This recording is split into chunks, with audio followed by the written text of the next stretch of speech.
joined the board initially, and he took a look at all our finances, the first thing he said to us in his first official meeting was, "You guys either got to make money or stop spending so much." And that's what we're going to do. So we have been very good about making our budgets and staying within our expenditures and hoping the revenues come in. But, you know, you never know. We've got, you'll hear in a few minutes, some changes we're looking at to hopefully make that happen. But, you know, what bugs me a lot, and there's nothing we can do about it, every time we do a tent, those of you who have served on the board know, you pay for the space, and you pay for the tent, and you pay for all those chairs, and then you have the food and whatever, and just paying for the privilege to be there is a big expense. And what's the surprise to me about what we have to pay? Pardon? That I always tease you about what we have to pay. What we have to pay? You invite Wilbur and... Oh, Charlie also disagrees that if Wilbur and Wilma come by, we shouldn't have to pay them. So now we don't ask them because he knows we're going to have to pay them. So everything costs, my mom would say, "Mijito, everything costs." So next we will begin with our presidents and committees report. I decided I had some things I was going to say, but I know the chairs are going to cover them all.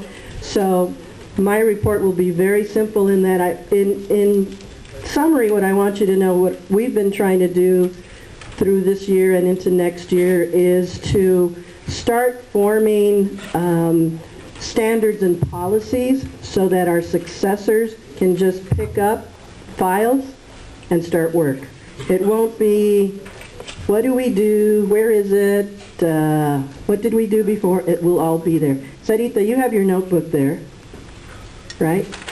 So we came up with a board notebook that everyone's keeping. Every month at every board meeting, the committee chairs produce a little report that summarizes what they've done. Every event, we have receipts for it, so we know what we paid and to whom. Now, before Oscar pays anything, he checks with everyone to be sure we got what we paid for and that we're pleased with what we paid for in case we need to make adjustments. So we're trying to be good stewards of the money and the resources. So my hope is next year when Albert takes over, he's got a pretty well organized machine to keep going and to keep raising money for scholarships and serving our members. We also established a calendar, which you can see on our website as well. Every month we put together a calendar of our events, our meetings. If you'd like to attend, they're always open. And we also post that on the website. Mike is going to tell you about the upgrades and changes we've made with our scholarship process. And Chris is going to tell you more about membership, including renewing your dues. And then later on, for Albert, who couldn't be here, he had knee surgery, I'll be reviewing some bylaws changes that we need to vote on tonight. So with this, the first person I'm going to call to speak is Janice. And I'll let you make the announcement first, and then we can give your report. Okay. Diane. So we're here today. I want to make one big announcement we're very happy to make, and we have selected our honorees for our Purchase of Excellence dinner that will be held December 2nd at the JW Star Pass. That's a Friday, the first Friday in December, and our honorees this year are going to be Ray and Carlota Flores, who are here present. To have them stand.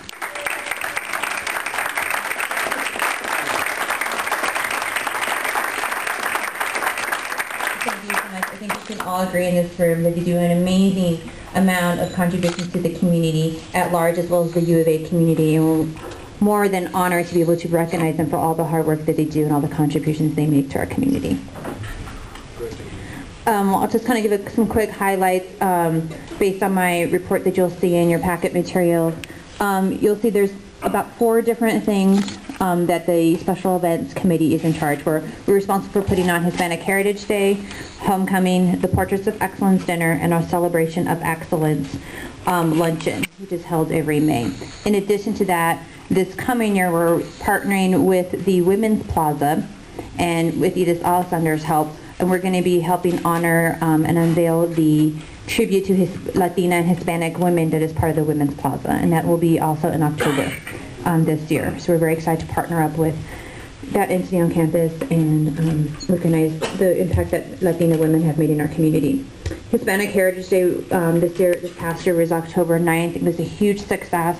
We're really happy to have partnered with athletics again. We received some great sponsorship from them, and we really were able to showcase part of our culture this year by having the author Ronnie Capen Rivera Ashford. And she had her books there, and she was signing, and she was telling people about her books and the basis of them, which is a really nice experience, I think, for a lot of people who came by our tent.